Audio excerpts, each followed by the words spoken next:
Hello everyone, this is Simran here. Firstly, a very happy new year to you and your family. Okay, so let's start. Last class में हमने जो था Indus valley civilisation complete किया था और Indus valley civilisation जो था पूरी तरीके से हमने एक क्लास में कंप्लीट कर लिया था कि उसकी टाउन प्लानिंग कैसी है, उसमें जो एग्रीकल्चर है वो कैसा होता है, ड्रेनेज सिस्टम और ये सब इनका कैसा था, कैसे वो लोग रहते थे, क्या क्या चीज़ें पाई गई थी और कौन कौन सी साइट्स वहाँ मिली थी। बट जो हमने साइट्स देखी थी और इसका जोग्राफिकल एक्सटेंट कैसा है अकॉर्डिंग टू आवर मैप में कितना एरिया वो कवर किया हुआ था। अब हम इसकी जो मेन साइट्स फाउंड की गई थी उन्हें देखते हैं कि कौन सी साइट्स थी जो मेन थी, मतलब जो उसकी मेजर साइट्स थी वो, उनके ईयर, उनकी रिवर, जिस रिवर पे वो थे और खोज करता है जिसने फाउंड की है। तो सबसे पहले फाउंड हुआ था हड़प्पा, जो कि एट प्रेजेंट पाकिस्तान में है। 1921 में ये फाउंड हुआ था रावी रिवर पर और दयाराम साहनी ने इसे फाउंड किया था। नेक्स्ट इन मोहनजोदड़ो, ये भी एट प्रेजेंट पाकिस्तान में ही है। 1922 में फाउंड हुआ था इंडस रिवर पे Rakhal Das Banerjee means R D Banerjee ने इसे फाउंड किया था। नेक्स्ट इज सुटका गेंडोर, जो कि हमने पढ़ा था कि सबसे इसका वेस्ट पॉइंट था जो कि पाक में था, पाकिस्तान में था। 1927 में ये फाउंड हुआ था दशका रिवर पर और मार्क आर एल स्टाइन ने इसे फाउंड किया था। चनहुद्रो, ये सिंध पाकिस्तान में है। 1931 में फाउंड हुआ था इंडस रिवर पे, एम जी मजुमदार ने इसे फाउंड किया था। नेक्स्ट देखें तो हम इसमें रोपड़, जो कि पंजाब में है, 1953 में फाउंड हुआ था सतलज रिवर पर, वाई डी शर्मा ने इसे फाउंड किया था। कालीबंगा राजस्थान में 1953 में ही ये भी फाउंड हुआ था घाघर नदी पर और ए घोष ने इसे फाउंड किया था। देन लोथल, जो कि गुजरात में था, मैंने बताया था लोथल जो है ये डॉकयार्ड था।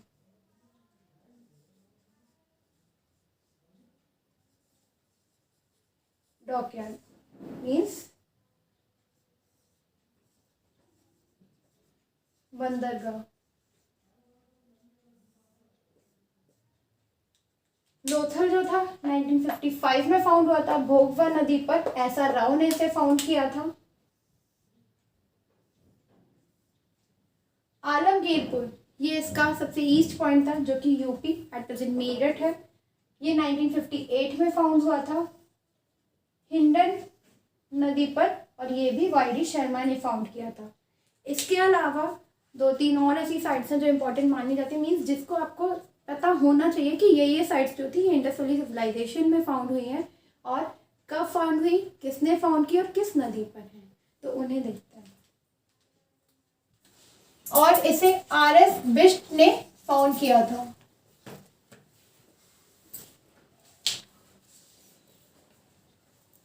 आर एस बिष्ट ने इसे फाउंड किया था। नेक्स्ट इज राखीगढ़ी, जो कि हिसार हरियाणा में है एट प्रेजेंट और 1969 में फाउंड हुई थी, ये भी सरस्वती रिवर पे है। सूरज भान और राफिक मुगल ने इसे फाउंड किया था। नेक्स्ट इज कोट डिजी, जो कि पाकिस्तान में है, 1935 में फाउंड हुई थी, इंडस रिवर पर है और अफाज अहमद खान ने इसे फाउंड किया था। And next is Dholavira, Gujarat में एट प्रेजेंट 1967 टू 68 में फाउंड हुई थी लूनी रिवर पर, जिसे जगतपति जोशी मीन्स जेपी जोशी ने फाउंड किया था। जो राखीगढ़ी है वो बिगेस्ट साइट है इसकी।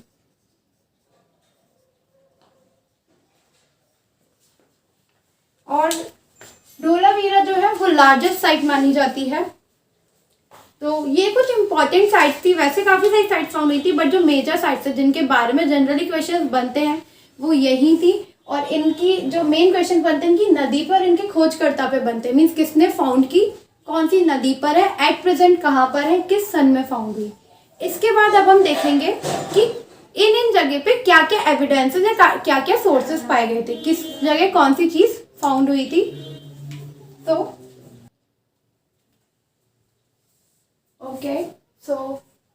नेक्स्ट हम बात करेंगे कि किस किस जगह क्या क्या एविडेंसेस पाए गए थे। हड़प्पा जो कि एट प्रेजेंट पाक में है, 1921 में इसको फाउंड किया गया था। और यहाँ पे एक ग्रेनयार्ड पाया गया है जो कि हड़प्पा की बिगेस्ट सबसे बड़ी बिल्डिंग है।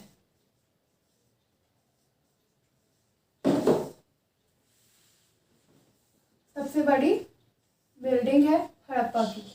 इसके अलावा जिसमें जो ग्रेनयार्ड है उसमें गेहूं और जौ के एविडेंसेस मिले हैं। मीन्स यही इसकी मुख्य फसल मानी जाती है कि इनकी मेन फसल यही रही होगी। इसके अलावा एक ग्रेवयार्ड जो कि कब्रिस्तान था वो फाउंड किया गया था, जिसका नाम ऑल्सो कॉल्ड, जिसको R37 कहा जाता था। क्यों? क्योंकि यहाँ पे 57 स्केलेटन्स मिले थे, जिसमें से 37 बिल्कुल खराब हो चुके थे,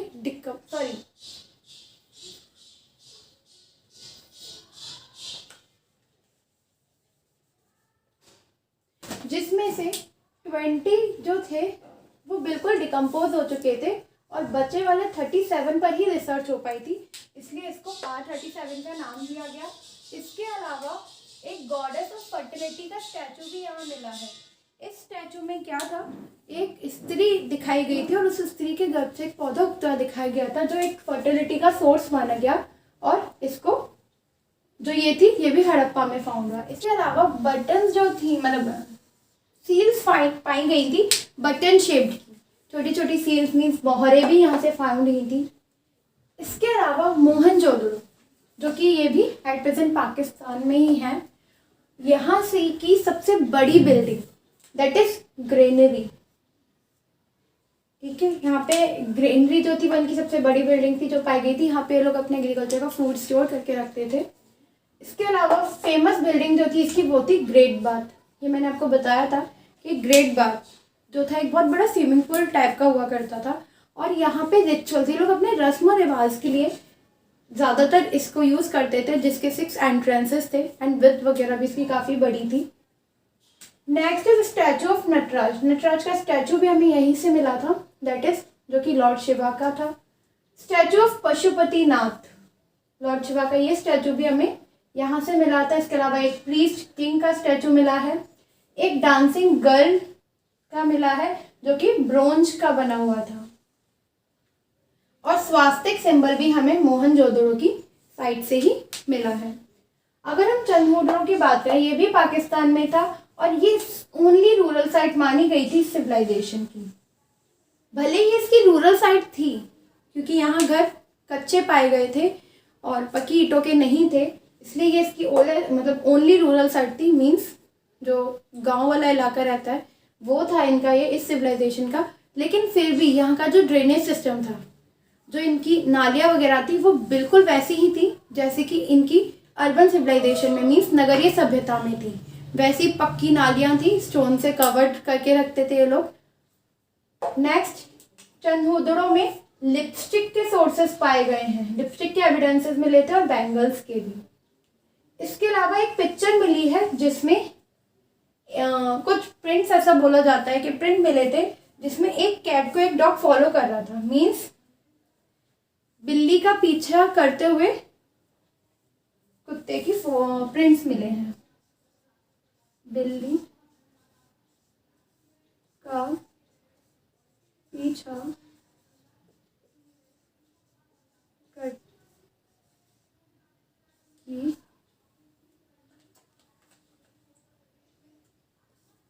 मीन्स बिल्ली का पीछा करते हुए कुत्ते की एक पिक्चर मिली है। इसके अलावा अगर हम कालीबंगा की बात करें, ये राजस्थान में है। यहाँ से काली मिट्टी की चूड़ियाँ जो हैं वो मिली हैं। इसके अलावा यहाँ से हवन कुंड के साक्ष्य मिले, मीन्स हवन कुंड वगैरह के एविडेंसेस मिले हैं।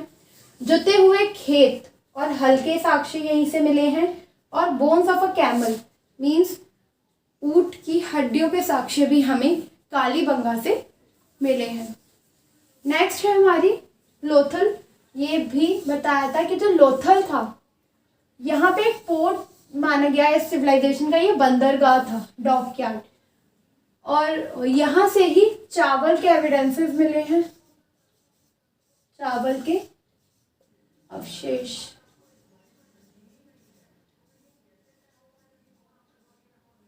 पर्शिया की currency that is Iran at present, तो पर्शियन करेंसी दी थी जो थी, मीन्स फारसी मोहरें भी हमें यहीं से मिली हैं।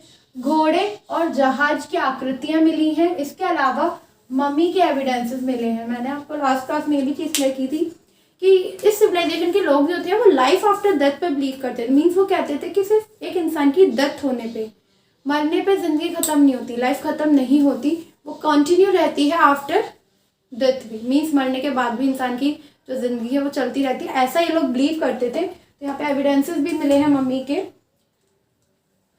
देन राखीगढ़ी की अगर बात करें जो कि हरियाणा में था, ये सिविलाइजेशन की सबसे बड़ी साइट थी। यहाँ पे समाधि क्षेत्र मिला है, टेराकोटा की ब्रिक्स मिली है और पक्की नालियाँ भी यहाँ से हमें मिली हैं राखीगढ़ी से। धोलावीरा जो थी ये इनकी लार्जेस्ट सेटलमेंट थी। लार्जेस्ट सेटलमेंट मतलब जहाँ पे सबसे ज़्यादा लोगों के एविडेंसेस पाए गए थे, सेटलमेंट सबसे ज़्यादा इसमें मिला है। यहाँ एक स्टेडियम और एक बांध के साक्ष्य मिले हैं, ये गुजरात में था। इसके अलावा मोहनजोदड़ो जो था, इसको हम माउंट ऑफ डेथ मीन्स मृतकों का टीला इस नाम से जाना जाता है। यहाँ की जो रेशियो पाए गए थे ब्रिक्स एंड ऑल के, दैट इज 4:2:1 के पाए गए थे, means length breadth and height. तो ये था पूरा इंडस वैली सिविलाइजेशन। आज इस क्लास में इंडस वैली सिविलाइजेशन बिल्कुल ख़त्म हो जाता है।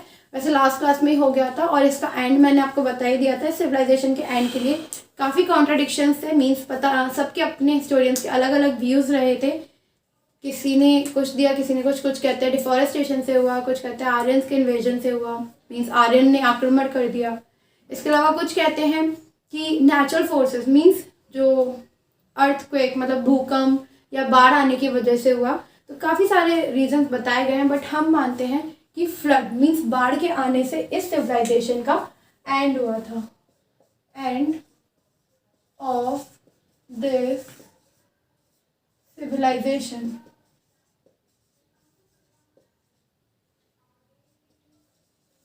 जो कि बाय फ्लड माना जाता है। कब?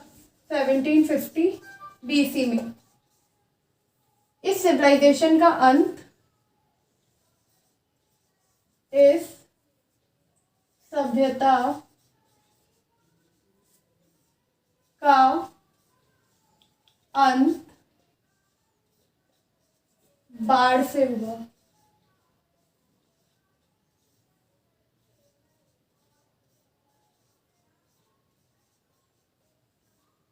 सत्रह 1750 BC में ऐसा माना जाता है। तो ये था पूरा इंडस वैली सिविलाइजेशन, जो कि इम्पोर्टेंट जनरल इक्वेशन इतने से ही बनते हैं। इसके अलावा कोई साइड तो बहुत रेयरली क्वेश्चन आते हैं। मोस्टली जो क्वेश्चन आते हैं वो इन्हीं से आते हैं। लाइक हड़प्पा में कौन से एविडेंसेस थे, मोहनजोदड़ो, चन्होदड़ो, कालीबंगा, लोथल, राखीगढ़ी, धोलावीरा, तो जिसमें जो जो चीज़ें पाई गई थी। And for today that's all. Thank you.